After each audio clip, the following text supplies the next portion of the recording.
قال الله تبارك وتعالى في موضع النار إن هذه أمتكم أمة واحدة وأنا ربكم فاتقون. وقال النبي صلى الله عليه وسلم المؤمن بالمؤمن كالبنيان يشده بعضه بعضا.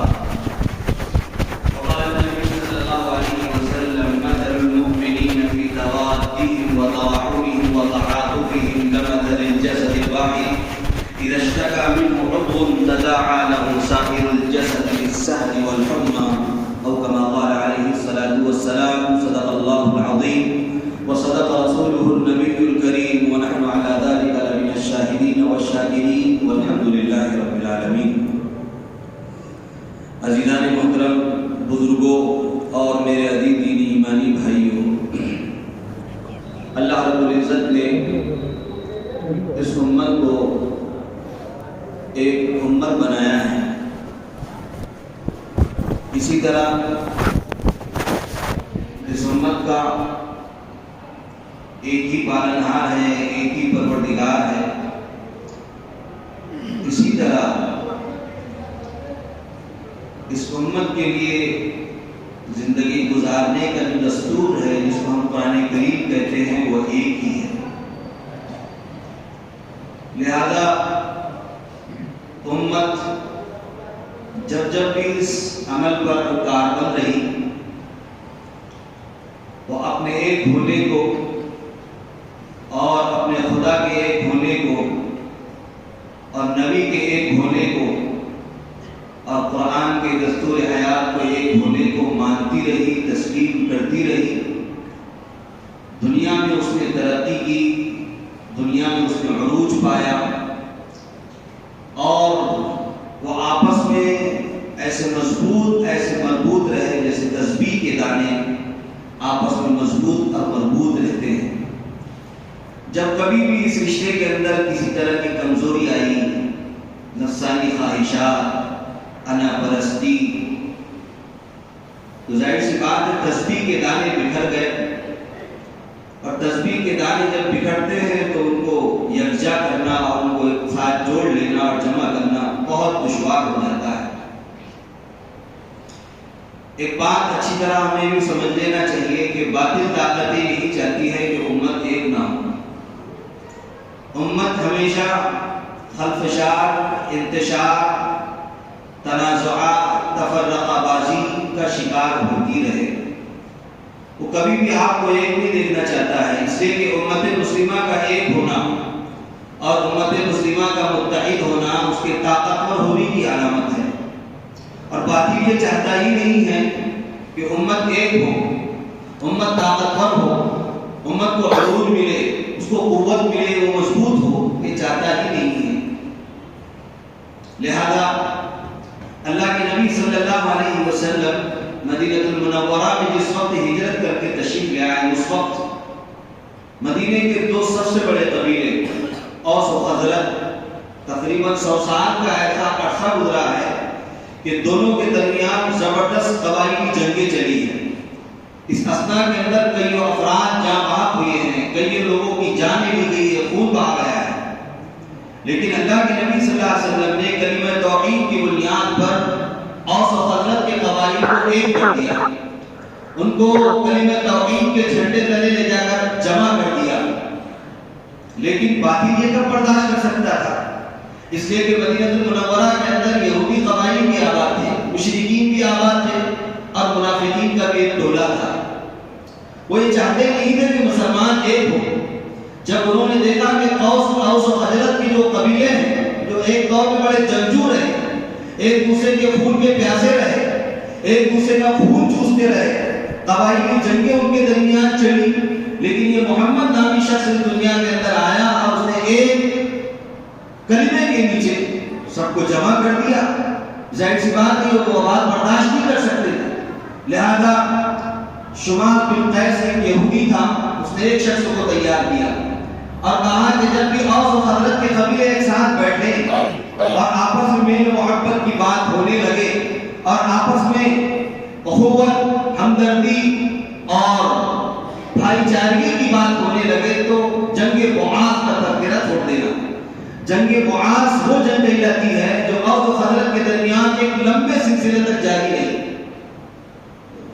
اور ان جنگوں کے درمیان جو آپس میں ایک دوسرے کے مقابل جو شعر و شاعری ہوئی، اس درمیان جو شعراء نے شعر کہے، عورتوں نے شعر کہے، شعر کہنے والوں نے جو بھی شعر کہے، وہ جنگ بعاث کہلاتی ہے، ایک بڑی داستان ہے اس کی۔ تو قیس بن شماس بن قیس نے کہا کہ جنگ بعاث کا تذکرہ چھیڑ دینا۔ پھر کیا ہوا کہ جب دیکھا کہ اوس و خزرج کے قبیلے آپس میں بیٹھے، اور آپس میں بیٹھنے کے بعد جب ان کے درمیان گفتگو چلی رہی تھی، تو شماس بن قیس نے جنگ بعاث کا تذکرہ چھیڑ دیا۔ جنگ بعاث کا جیسے ہی تذکرہ چھیڑا تو آپس میں باتوں تک باتیں چلی، پھر اشعار کا تذکرہ ہوا، پھر اشعار کے ذریعے سے باتوں چلی، پھر اس کے بعد بات یہاں تک پہنچی کہ تلواریں آپس میں نکل آئی۔ حالانکہ ایک ہو چکے تھے، لیکن باقی یہ چاہتا ہی نہیں ہے۔ اللہ کے نبی صلی اللہ علیہ وسلم کو اس کی خبر بھی نہیں۔ اللہ کے نبی صلی اللہ علیہ وسلم اپنے صحابہ کے ساتھ ان کے ساتھ آئے، اور ان کے پاس آنے کے بعد اوس و خزرج کے قبیلے کے لوگوں سے کہا کہ میرے ہوتے ہوئے تمہارے درمیان یہ عصبیت کی بو کیسے، یہ عصبیت کی چیز و پکار کیسے؟ لہذا اللہ کے نبی صلی اللہ علیہ وسلم نے ان کو سمجھایا، اور سمجھا کر پھر متحد کر دیا، ایک کر دیا۔ تو میرے کہنے کا مطلب یہ ہے کہ امت کو کبھی بھی ایک ہونے نہیں دیا جائے گا، باطل یہی چاہے گا۔ یہ الگ بات ہے کہ امت کے سرکردہ لوگوں پر اور امت کے بڑے لوگوں پر انا کی خواہشات کی پٹیاں بنی ہوئی کی سمجھ میں نہیں آئے گا۔ باطل ہمیں صفوں کے درمیان گھسے گا اور دو کرے گا، دو ٹکڑے کرے گا، امت کو بکھر کے رکھ دے گا، لیکن انا کی خواہشات کی اور کرسی کی اور صدارت کی اتنی ہوش ہماری پٹیوں پر بنی رہے گی کہ ہم ایک ہونے کی کبھی کوشش نہیں کریں گے۔ میرے عزیزوں، قرآن کریم ہم سب کی رہنمائی کے لیے ایک دستور ہے، منشور ہے۔ قرآن کہتا ہے وَأَطِيعُوا اللَّهَ وَرَسُولَهُ وَلَا تَنَازَعُوا، اللہ اس کے رسول کی اطاعت کرو، آپس میں جھگڑو مت، آپس میں لڑو مت، آپس میں بکھرو مت، فَتَفْشَلُوا، تم آپس میں لڑو گے، آپس میں ایک دوسرے پر بھپتیاں کسو گے، ایک دوسرے پر گمراہی کا حکم لگاؤ گے، ایک دوسرے کو کافر، زندق، ملحد، نہ جانے کیسے کیسے جملے اگر تم کہو گے، فَتَفْشَلُوا، تم آپس میں کمزور ہو جاؤ گے۔ یہی نہیں، وَتَذْهَبَ رِيحُكُمْ، تمہاری ہوا پڑ جائے گی۔ لہذا آگے کا وَاصْبِرُوا، ان تمام چیزوں پر صبر کر لینا، إِنَّ اللَّهَ مَعَ الصَّابِرِينَ، بے شک اللہ صبر کرنے والوں کے ساتھ ہے۔ میرے عزیزوں، اندلس میں مسلمانوں نے ایک لمبے عرصے تک حکمرانی کی۔ اندلس کا اور ملک ہندوستان کا جو زمانہ ہے وہ یکساں زمانہ ہے۔ جتنے سالوں تک وہاں پر مسلمانوں نے حکمرانی کی، اتنی سالوں تک مغلیہ سلطنت نے ملک ہندوستان پر حکمرانی کی۔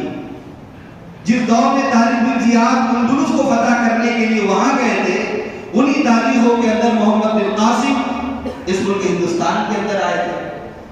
لیکن امت اپنے محسن کو پہچانتی نہیں تھی۔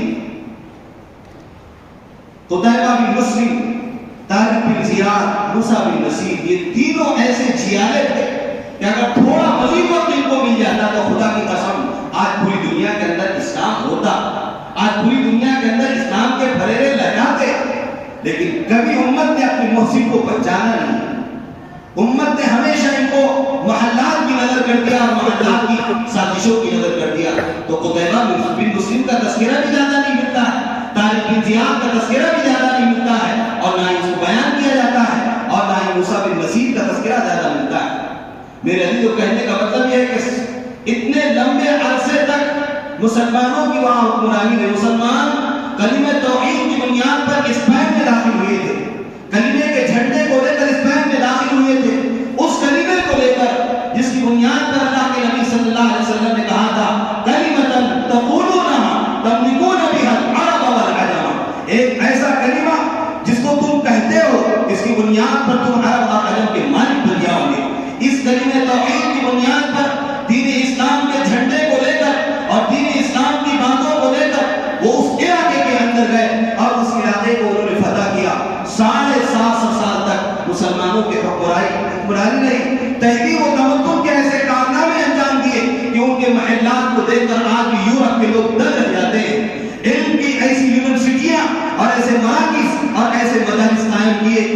یورپ کے لوگوں نے ہی وہیں سے علم حاصل کیا، آج چاند کی سیر کر رہے ہیں، مریخ پر جا رہے ہیں، عطارد پر جا رہے ہیں، زہرہ پر جا رہے ہیں اور سورج کی شعاعوں کو کیچ کر رہے ہیں۔ یہ ساری کی ساری طاقتیں مسلمانوں کی یونیورسٹیوں سے اور ان کے مراکز سے آئی ہیں۔ لیکن میرے عزیزو، جب موحدین اور مرابطین آپس میں لڑ پڑے، جب حجازی اور یمنی آپس میں لڑ پڑے، اور جب خاندان صحابت خاندان سے ٹکرایا، جب کرسیوں کے لیے لڑے اور آپس میں مسلمانوں کو پٹوایا اور مروایا، تو ایک وقت وہاں پر یہ بھی آیا کہ مسلمانوں نے مسلمانوں کے ساتھ بھی امداد کیا، غیر لوگوں نے تعاون کیا، ان کو تعاون پہنچایا، آپس میں مسلمانوں کو لڑوایا اور لڑوا کر ان کو کمزور کیا، پھر آخر پر انہیں ہم پر حملے کیے۔ میرے عزیزو، آج اگر امت اس کو نہیں سمجھ پا رہی ہے تو خدا کی قسم میں اتنا بڑا آدمی تو نہیں ہوں کہ آگے کی آپ کو بشارت دے دوں، اور نہ ہی میں ولی ہوں کہ آپ کو ولایت کے بارے میں بتا دوں، لیکن امت اگر اسی حال پر رہی، باطل ہمیں لڑائے گا، اور جب لڑائی کی بنیاد پر ہم اور آپ کمزور ہو گئے تو پھر باطل ہم پر ہی حملہ کرے گا۔ کوئی یہ نہ سمجھے کہ میں اگر باطل میرا ساتھ دے رہا ہے یا باطل میری طاقت بن رہا ہے تو میں محفوظ رہ جاؤں گا۔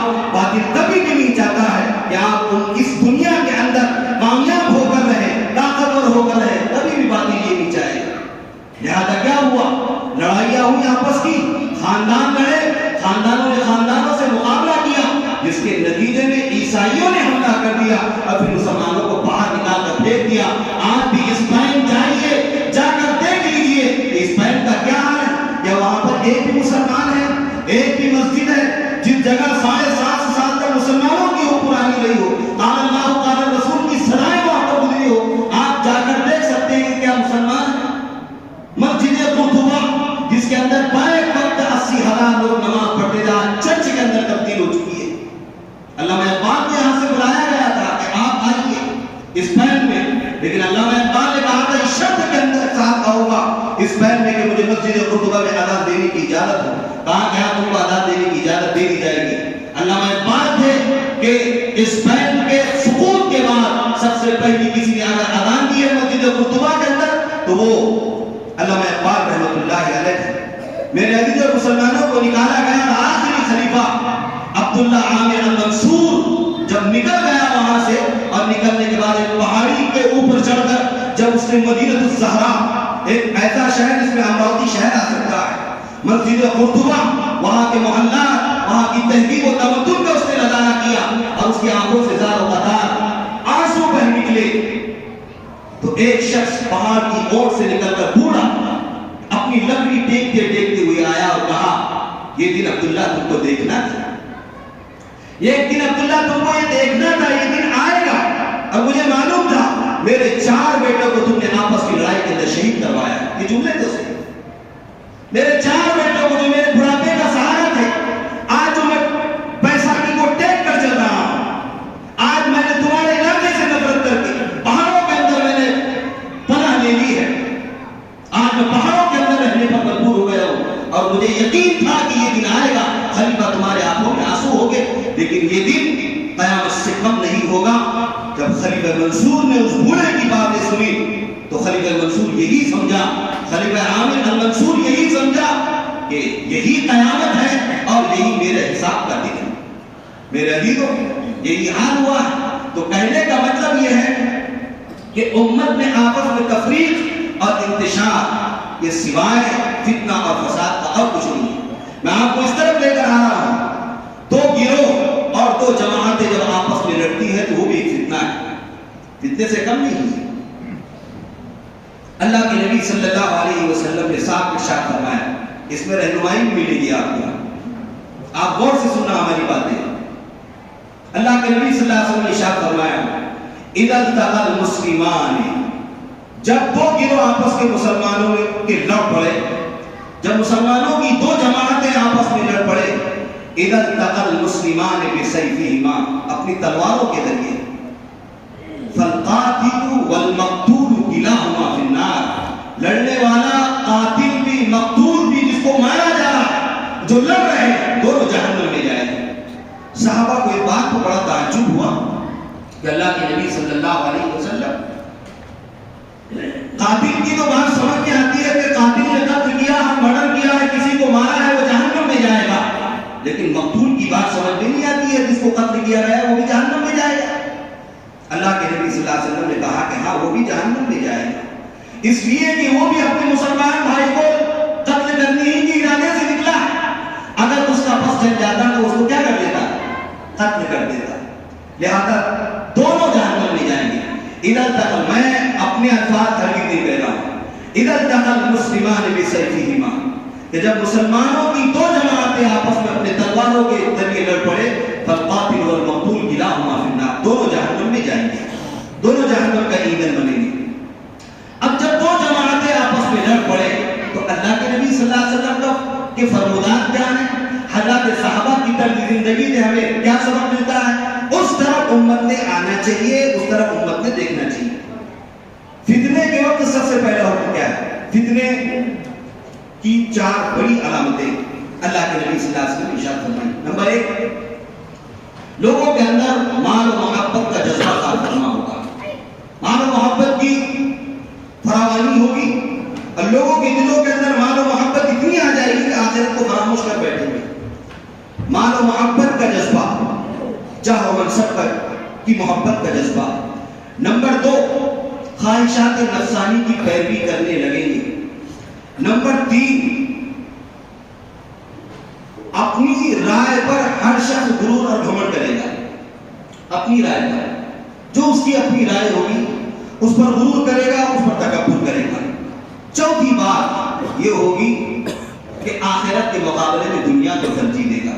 یہ 4 بڑے بڑے فتنے اللہ کے نبی صلی اللہ علیہ وسلم، مطلب فتنوں کی اگر تعداد گنا جائے تو 72 تک پہنچتی ہے، لیکن 4 بڑے بڑے فتنے میں نے آپ لوگوں کے سامنے پیش کر دیا۔ اب ان فتنوں کے تناظر میں ہم لوگوں پر اپنی نگاہ ڈالیں، اپنے آپ کو دیکھیں، لوگوں کو دیکھیں۔ ایسے وقت میں اللہ کے نبی صلی اللہ علیہ وسلم کا حکم کیا ہوتا ہے؟ میں آپ کو حدیث سنا رہا ہوں، بخاری کی روایت ہے، تلزم جماعت المسلمین و امامهم۔ جب فتنے سر اٹھانے لگے، حق و باطل گٹمڑ ہو جائے، سمجھ میں نہ آئے کوئی حق پر ہے، سمجھ میں نہ آئے کہ کون باطل ہے۔ کبھی کبھی ایسا ہوتا ہے نظریاتی جنگ رہتی ہے، لوگ اس کو حق و باطل کی جنگ بنا دیتے ہیں۔ کبھی کبھی ایسا ہوتا ہے کہ خاندانی جھگڑے ہوتے ہیں، کرسیوں کے جھگڑے ہوتے ہیں، خاندانی عورتوں کے جھگڑے ہوتے ہیں، لیکن لوگ اس کو دین کا لبادہ اڑا کر اور اس کو ہوا دینے کی کوشش کرنے لگ جاتے ہیں۔ کبھی پھر حق اور باطل سمجھ بھی نہیں آتا ہے، گڑبڑ ہو جاتا ہے، کبھی نظریات کی جنگ ہوتی ہے اور لوگ اس کو دین کا لبادہ پہنا دیتے ہیں۔ تو اللہ کے نبی صلی اللہ علیہ وسلم نے ایسے وقت میں ارشاد فرمایا، تلزم جماعت المسلمین و امامهم، ایسے وقت میں مسلمانوں کی جماعت کو اور اس کے امام کو لازم پکڑنا، جس کی طرف مسلمانوں کی اکثریت ہو، مسلمان جس کو امیر تسلیم کر لے، مسلمان جس کو امام تسلیم کر لے۔ اللہ کے نبی صلی اللہ علیہ وسلم نے فتنے کے وقت میں سب سے پہلی بات یہی کہی، تلزم جماعت المسلمین و امامهم، کہ مسلمانوں کی جماعت اور اس کے امام کو آپ لازم پکڑی۔ نمبر 1۔ نمبر 2 پر اللہ کے نبی صلی اللہ علیہ وسلم نے کہا کہ جب آپس میں معاملات اتنے گڑبڑ ہو جائیں تو اللہ کے نبی نے کہا کہ گھر سے باہر مت نکلو، تماش بین بھی مت بنو۔ کہیں پر 2 جماعتوں کے درمیان اگر تماشا چل رہا ہو تو آپ نکلو مت باہر، اس لیے کہ جو شخص تماش بین بن کے، میں حوالے دیتا ہوں، آپ کتابیں اٹھا کر دیکھ لیجیے، وہاں تقی عثمانی صاحب کی کتاب اسلام اور ہماری زندگی دیکھ لیجیے۔ جب 2 جماعتیں تماش بین بن جائیں اور اس میں یہ سادہ لوگ نکل پڑے تماشا دیکھنے کے لیے، تو ظاہر سی بات ہے تماش بین ان کو بھی اچھل لیں گے، ان کو بھی اپنے اندر داخل کر لیں گے۔ لہذا اللہ کے نبی صلی اللہ علیہ وسلم نے ایسے موقع سے کہا، علیکم بالبیت، تم پر گھر لازم ہے، گھر میں بیٹھے رہنا۔ تیسری بات اللہ کے نبی صلی اللہ علیہ وسلم نے ارشاد فرمائی، القائم خیر من الماشی، کھڑے ہونے والا چلنے والے سے بہتر ہے، کھڑے ہونے والا چلنے والے سے بہتر ہے۔ القائم خیر من القائم، اور بیٹھنے والا کھڑے ہونے والے سے بہتر ہے۔ جب فتنے اتنے اون کر آ جائیں، فَسَتَكُونُ فِتَنٌ كَوَقْعِ الْمَطَرِ، کہ ایسے فتنے ہو جائیں جیسے بارش کے قطرات ہوتے ہیں، یا ایسے فتنے آ جائیں کہ جیسے رات کی تاریکی ہوتی ہے۔ جب حق اور سبق میں آئے تو اللہ کے نبی صلی اللہ علیہ وسلم نے کہا کہ گھر میں بیٹھو، گھر میں اللہ کرو، اپنی اصلاح کرو۔ اللہ کے نبی صلی اللہ علیہ وسلم نے صاف الفاظ ارشاد فرمائے۔ ایسی موقع پر جب حضرت یہ آج کے کے اور ہمارے اور تمہارے اور ہمارے درمیان کے جو اختلافات بہت معمولی ہے، یہ مل کر بیٹھ کر حل ہو سکتے ہیں، لیکن حل کرنا کوئی چاہے تو تب نہ حل ہو سکتے ہیں۔ حضرات صحابہ کے درمیان جنگیں ہو چکی ہیں۔ حضرت علی رضی اللہ تعالی عنہ، میں چھیڑنا نہیں چاہتا مشاجرات صحابہ کو، لیکن اس سے درس عبرت لینا یہ ہمارا کام ہے۔ حضرت علی رضی اللہ تعالی عنہ، حضرت امیر معاویہ رضی اللہ تعالی عنہ، ان کی بھی جنگیں ہوئی آپس میں۔ حضرت عائشہ صدیقہ رضی اللہ تعالی عنہ، حضرت علی رضی اللہ تعالی، ان دونوں کے درمیان بھی جنگ ہوئی، لیکن عائشہ صدیقہ رضی اللہ تعالی عنہ کو ان جنگوں کا اور ان جنگوں میں شہید ہونے والے صحابہ کا اتنا قلق اور اتنا افسوس تھا کہ آپ کی آخری عمر تک، موت تک میں عائشہ صدیقہ رضی اللہ تعالی عنہ ان واقعات کو دیکھ کر روتی رہی، ان واقعات کو یاد کر کر روتی رہی، یہاں تک کہ آپ کا دوپٹہ مبارک تب ہو جاتا، اتنی روتی آپ۔ یہ کیسے ہوا اللہ مجھ سے کہ آپس میں مسلمان بھیڑ پڑے، آپس میں مسلمان ایک دوسرے پر بھیڑ پڑے، آپس میں مسلمان ایک دوسرے کے خون کے پیاسے ہو گئے، اس کو یاد کر کے وہ رو پڑتی۔ لہذا دونوں کے درمیان بھی جنگیں ہوئی، لیکن ان کے درمیان جنگیں ہونے کے بعد ان کے آپسی تعلقات کیا تھے؟ حضرت عبداللہ ابن عمر رضی اللہ تعالی عنہ، حضرت عمر رضی اللہ تعالی عنہ کے بیٹے ہیں، گھر میں بیٹھ گئے جا کر، کچھ لوگوں، کچھ صحابہ کرام رضی اللہ تعالی عنہ تھے، ان کی خدمت میں گئے اور کہا کہ حضرت آپ یہاں پر بیٹھے ہیں، حضرت علی رضی اللہ تعالی عنہ حق پر ہیں، حضرت معاویہ رضی اللہ تعالی عنہ حق پر ہیں، آپ نے تو حضرت علی کا ساتھ دے رکھا۔ کہا کہ میں معاملہ اتنا گٹمٹ ہو چکا ہے، نہ مجھے حق سمجھ میں آ رہا ہے نہ باطل سمجھ میں آ رہا ہے، لہٰذا ایسے وقت میں مجھے اللہ کے نبی صلی اللہ علیہ وسلم کی حدیث یاد ہے۔ اللہ کے نبی صلی اللہ علیہ وسلم کی حدیث یہ ہے کہ میں اپنے گھر میں بیٹھ جاؤں، میں اپنے گھر کا ٹاٹ بن جاؤں، میں اپنے تیر کی تانتیں، کمان کی تانتیں توڑ دوں اور میں اپنے گھر میں بیٹھوں۔ ٹاٹ گھر میں بچھایا جاتا ہے، ایک مرتبہ بچھایا جاتا ہے، سال میں ایک ہی مرتبہ اٹھاتے ہو، بعد میں ہمیشہ کے لیے اس کو بچھا دیا جاتا ہے، یا ہفتے میں یا ایک مہینے میں صاف صفائی کے لیے اس کو بچھا دیا جاتا ہے۔ اللہ حضرت عبداللہ ابن عمر رضی اللہ تعالیٰ عنہ نے کہا کہ مجھے اللہ کے نبی صلی اللہ علیہ وسلم نے کہا کہ تمہیں قرآن کا حکم یاد نہیں ہے؟ وَقَاتِلُوهُمْ حَتَّى لَا تَكُونَ فِتْنَةٌ، ان سے جنگ کرو یہاں تک کہ فتنہ باقی نہ رہے۔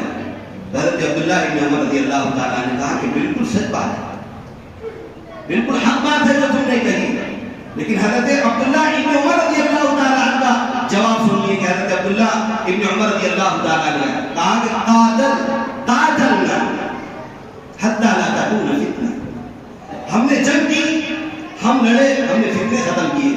قاتلتم حتی کانت الفتنہ، تم لڑ رہے ہو، فتنہ ابھی تک برقرار ہے، تم لڑ رہے ہو، فتنہ ابھی تک برقرار ہے۔ لہذا اللہ کے نبی صلی اللہ علیہ وسلم کی بات پر میں حدیث پر عمل کر رہا ہوں، اللہ کے نبی صلی اللہ علیہ وسلم کی وہ حدیث مجھے یاد ہے، لہذا فتنوں کے دور میں مجھے یہ حکم ہے کہ میں گھر میں بیٹھ جاؤں، لہذا میں گھر میں بیٹھا ہوں۔ حضرت عبداللہ ابن عمر رضی اللہ تعالیٰ باہر نہیں نکلے۔ اس پر ایک محدث جلیل نے ایک بہت پیاری بات کہی، اقتدوا بعمر رضی اللہ تعالیٰ عنہ فی الامن، امن کی حالت میں حضرت عمر رضی اللہ تعالیٰ عنہ کی اتباع کرو، وَبِإِبْنِهِ بِالْفِي الْفِتْنَةِ، اور ان کے بیٹے کی اقتداء کرو، یعنی حضرت عبداللہ بن عمر کی اقتداء کرو فتنے کے وقت میں۔ فتنے کے وقت میں حضرت صحابہ کا طرز عمل کیا تھا؟ حضرت ابو ہریرہ رضی اللہ تعالیٰ عنہ پڑھنے پڑھانے سے ان کا تعلق تھا، وہ مولوی قسم کے، مفتی رفیع صاحب رحمۃ اللہ علیہ لکھتے ہیں کہ وہ مولوی قسم کے آدمی تھے، پڑھنے پڑھانے سے ان کا تعلق تھا۔ ایسے جنگ کے موقع پر اور فیضان کے موقع پر ان کا طرز عمل یہ تھا کہ وہ علی کی فوج میں نماز پڑھتے تھے اور حضرت علی معاویہ رضی اللہ تعالیٰ عنہ کے دسترخوان پہ جا کے کھانا کھایا کرتے تھے۔ لوگوں نے دیکھا کہ بھائی ادھر کی فوج میں جا کے نماز پڑھ رہے ہیں، ادھر آ کے دسترخوان پہ کھانا کھا رہے ہیں، تو کسی نے پوچھ لیا ان سے کہ ابو ہریرہ یہ کیا بات ہوئی، علی کی فوج میں جا کے نماز پڑھتے ہو اور معاویہ کے دسترخوان پہ آ کے کھانا کھاتے ہو؟ تو انہوں نے بہت بہترین جواب دیا، کہا کہ سب سے اچھی نماز علی کی فوج میں ہوتی ہے اور سب سے اچھا کھانا معاویہ کے دسترخوان پہ ہوتا ہے، لہذا میں نماز وہاں پر پڑھتا ہوں اور کھانا یہاں پر آ کے کھاتا ہوں۔ اسی اصلاح کے اندر قیصر روم نے خط لکھا، دیکھیے باطل کیسے لڑانے کی کوشش کرتا ہے، اس وقت ہمارا طرز عمل کیا ہونا چاہیے، اس سے پیغام ہم سب کو لینا چاہیے۔ امت ویسے بھی بے شمار طریقے سے گزر چکی ہے، دلوں کی بھٹک کے ساتھ، یہ تو دعوت تبلیغ کے اصول میں ہے، دلوں کے بھٹک کے ساتھ کوئی بھی دین کی محنت نہیں کر سکتا۔ یہ سوچنا چاہیے ان لوگوں کو جو جماعتوں کو تقسیم کر رہے ہیں، جماعتوں کو توڑ رہے ہیں اور حق و باطل کا پیمانہ اس کو قرار دے رہے ہیں، یہ انہوں کو سوچنا چاہیے۔ اللہ کے نبی صلی اللہ علیہ وسلم نے ایک صاف بات ارشاد فرمائی تھی، جب قوم کے رہنما، قوم کے رہبر کتاب اللہ کے مطابق فیصلے نہیں کریں گے تو ان کے درمیان اختلاف پیدا ہوگا۔ کیا یہ اللہ کے نبی صلی اللہ علیہ وسلم کی بات حق بجانب نہیں ہے؟ نعوذ باللہ من ذالک، بالکل حق بجانب ہے کہ جب ہمارے رہنما اور ہمارے داعی اور ہمارے بڑے کتاب اللہ کے مطابق، اللہ کی کتاب کے مطابق جو ہم سب کے لیے دستور حیات اور منشور حیات ہے، کانسٹیٹیوشن آف لائف ہے، زندگی گزارنے کا طور طریقہ اس کے اندر بیان کیا ہے، اس کے مطابق اگر فیصلے نہیں ہوگے تو ظاہر سی بات ہے فتنے جنم لیں گے۔ ایسے روم نے جو کہ ایک عیسائی بادشاہ تھا، اس نے خط لکھا حضرت امیر معاویہ رضی اللہ تعالیٰ عنہ، کہا کہ معاویہ آپ نے سن رکھا ہے کہ تمہارے بھائی چچا زاد بھائی تھے، حضرت امیر معاویہ حضرت علی رضی اللہ عنہ دونوں صحابی چچا زاد بھائی، آپس میں اختلاف ہوتا، اجتہادانہ جو بھی ان کے درمیان خطائیں ہوئی ہیں، تو خط لکھا کہتے روم نے کہ ہمیں پتہ چلا ہے کہ تمہارے بھائی علی نے تم سے بغاوت کر لی ہے، تو میں ایک بہت بڑی لشکر آپ کے پاس بھیجتا ہوں، آپ اس لشکر کو ساتھ میں لے کر علی کی فوج پر حملہ کر دیجیے، علی کا خاتمہ ہو جائے گا، علی کا معاملہ ختم ہو جائے گا، تمہاری حکمرانی ہے۔ میرے اور آپ کے جیسے ہوتا، ارے بہت اچھی بات بولے، آ جاؤ پوری کمانڈو بھیج دو نا، پوری فوج بھیج دو، میں لڑنے کے لیے تیار، اس لیے کہ اس کے بعد میری حکمرانی رہی۔ لیکن حضرت امیر معاویہ رضی اللہ تعالیٰ عنہ نے صاف ارشاد فرمایا، بلکہ سخت الفاظ ارشاد فرمایا، اور رومی کتے، اگرچہ ہمارے درمیان چپکلش ہے، اگرچہ ہمارے درمیان ذرا کچھ تنازعات پیدا ہو گئے ہیں، لیکن ایک بات یاد رکھنا، اگر تو نے لشکر کشی کی یا تو نے فوج بھیجی چاہے میری مدد کے لیے، ایک بات یاد رکھنا، علی کی فوج میں علی کا ساتھ دینے والا سب سے پہلے امیر معاویہ ہوگا۔ یہ تھا حضرات صحابہ کے درمیان کا تعلقات۔ میرے علیو، اب قرآن پر آیا سورہ حجرات کی اس آیت پر اللہ رب العزت کیا کہتے ہیں؟ قرآن بولنے کی تو توفیق الحمدللہ ہمارے پاس ہے ہی نہیں، ایسے فتنوں کے وقت میں اور آپس میں تنازعات کے وقت میں قرآن کریم کی طرف رجوع کرنے کا مزاج ہے ہی نہیں امت کا۔ کیا ہے سورہ حجرات کی آیت؟ وَإِن طَائِفَتَانِ مِنَ الْمُؤْمِنِينَ اقْتَتَلُوا، جب مسلمانوں کی دو جماعتیں آپس میں لڑ پڑے تو ان دونوں کے درمیان صلح کرا۔ سب سے پہلا کام صلح کرانا ہے، فتوے ڈالنا نہیں ہے۔ جن لوگوں نے فتوے ڈالے ہیں کفر کے، ضال مزل کے، گمراہی کے، غور کرنا چاہیے تھا کہ امت میں اس کا کتنا بڑا فساد برپا ہو سکتا ہے، غور کرنا چاہیے۔ اب فتنے یہ فتوے جو ہے یہ آج کل کے نہیں ہے، کس پر فتویٰ بھی لگا ہے، کس کو کافر قرار دیا گیا ہے، کس کو شیعہ بھی کہا گیا ہے، کس کو رافضی بھی کہا گیا ہے۔ میں اگر تاریخ گنانے بیٹھوں اور حوالے سے بات کرنا شروع تو میرا وقت میں پڑ جائے گا۔ غور کرنا چاہیے کہ کون سی باتیں سیاق و سباق کو دیکھنا چاہیے۔ اب اسی کو لوگ انتشار میں پڑے ہوئے ہیں کہ فلاں جگہ سے ایسا فتویٰ ہے، فلاں جگہ سے ایسا فتویٰ ہے، اسی کی بنیاد پر پورا انتشار پیدا ہوا ہے۔ تو اللہ کے نبی صلی اللہ علیہ وسلم پر یہ آیت کریمہ نازل ہوئی سورہ حجرات کی، وَإِن طَائِفَتَانِ مِنَ الْمُؤْمِنِينَ اقْتَتَلُوا فَأَصْلِحُوا بَيْنَهُمَا، جب دو مسلمانوں کی جماعتیں آپس میں لڑ پڑے تو دونوں کے درمیان صلح کرو۔ سب سے پہلا کام صلح کرنا۔ اب جنہوں نے صلح کی کوشش کی ہوگی تو وہ اس زمرے میں آ جاتے ہیں کہ انہوں نے قرآن کریم کی ان آیتوں پر عمل کیا ہے، اور جنہوں نے کوشش نہیں کی بلکہ آگ لگی تھی تو اس میں اور تیل اور راکٹ ڈالنے کا کام کیا ہے، وہ فتنے میں شامل ہوئی ہے۔ آگ جلتی رہے گی لیکن آگ میں تیل ڈالنے کا کام نہیں کرنا۔ آگ کو بجھایا جا سکتا ہے لیکن تیل ڈالنے کا کام ہوگا تو فتنہ اور پھیلے گا، آگ اور بڑھے گی۔ وَإِن طَائِفَتَانِ مِنَ الْمُؤْمِنِينَ اقْتَتَلُوا فَأَصْلِحُوا بَيْنَهُمَا، دونوں کے درمیان صلح کرا۔ اگر صلح سے پھر کہا اللہ کے نبی اللہ رب العزت فَإِن بَغَتْ إِحْدَاهُمَا عَلَى الْآخَرِ، اگر اس میں سے کوئی ایک جماعت صلح کے بعد بھی کسی دوسرے پر زیادتی کر جاتی ہے، دوسرے کے ساتھ زیادتی کرتی ہے، تو اب ایسے انہوں نے کہا وَقَاتِلُوا الَّتِي تَبْغِي حَتَّى تَفِيءَ إِلَى أَمْرِ اللَّهِ، تو آپ جنگ کرو، لڑو اس جماعت سے جو باغی ہو چکی ہے اور بغاوت کر کے الگ ہو چکی ہے، یہاں تک کہ اللہ کے حکم کی طرف لوٹ آئے۔ یہ صاف حکم ہے قرآن کریم کا، سورہ حجرات کا، آیتیں دیکھ لیجئے، سورہ حجرات دیکھ لیجئے 27 پارے میں، یا آپ کو سب نظر آ جائے گا، 26 پارے میں یہ سب آپ کو نظر آ جائے گا۔ تمہیں رہی تو فتنوں کا دور ہے، فتنوں کے دور میں کیا کرنا چاہیے، یہ اللہ کے نبی صلی اللہ علیہ وسلم کے چند فرمودات آپ لوگوں کے گوشے گزار کیے ہیں۔ لہذا میرے عزیزو، اتحاد کی دعوت چلانا چاہیے، اتحاد کی بات کرنا چاہیے۔ امت ویسی بے شمار جماعتوں کے اندر تقسیم ہو چکی ہے۔ لوگ کہتے ہیں کہ امت کا اختلاف رحمت ہے، میں ہرگز بھی ماننے کے لیے تیار نہیں ہوں، اس لیے کہ موجودہ دور کا امت کا اور علماء کا اختلاف جو ہے یہ فتنے پر مبنی ہے، اس سے زیادہ اس کی کوئی حیثیت نہیں، اس لیے کہ ہر ایک کو کرسی چاہیے، ہر ایک کو عہدہ چاہیے، ہر ایک کو صدارت چاہیے، ہر ایک کو بڑا بننے کا شوق ہے، لیکن یہ عوام کو بیچ میں رہتی ہے، یہ قربانیاں دیتی ہے، یہ پیٹتی بھی ہے، مارتی بھی ہے، مار بھی کھاتی ہے، اور ہم اور آپ ہے کہ اے سی او کے روم میں بیٹھ کے تماشبین بیٹھ کے دیکھتے رہتے ہیں۔ میرے عزیزوں، موجودہ دور کے حالات کو خوب اچھی طرح آپ کو سمجھنا ہوگا اور قرآن کریم کی طرف رجوع کرنا ہوگا۔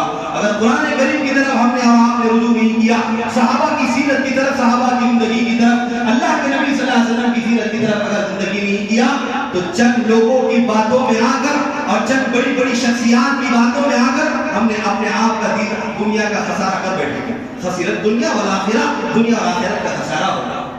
میرے عزیزوں، یہ سارے حالات ملک اور ملت کے اندر، بالخصوص ہندوستان میں، بالعموم پوری دنیا کے اندر چل رہے ہیں۔ آپس میں ملک شام کو تباہ کیا گیا، عراق کو تباہ کیا گیا، عراق پر باری آئی ہوئی، افغانستان کی اینٹ سے اینٹ تک بجا دی گئی ہے۔ میرے عزیز، یہ سب کس نے لڑایا ہے؟ یہ تیسرے آدمی نے لڑایا ہے، لیکن تیسرے آدمی کی طرف نہ ہمارے بڑوں کی، نہ ہمارے درمیان والوں کی، نہ ہمارے چھوٹوں کی، کسی کی نگاہ نہیں جا رہی ہے۔ سب کی آنکھوں پر پٹی بندھی ہوئی ہے۔ سوچ لیجیے، غور کیجیے۔ میرے عزیزو، یہ ہمارا درد ہے، یہ ہماری تڑپ ہے جو ہم نے آپ اللہ کے سامنے رکھے ہیں۔ لہذا میرے عزیزو، امت کے اندر اتحاد کو برقرار رکھیے، ایک دوسرے کے ساتھ تان و تشنی کا کام نہ کیجیے، ایک دوسرے پر لعن و طعن کا کام نہ کیجیے، اپنا کام کرتے رہیے۔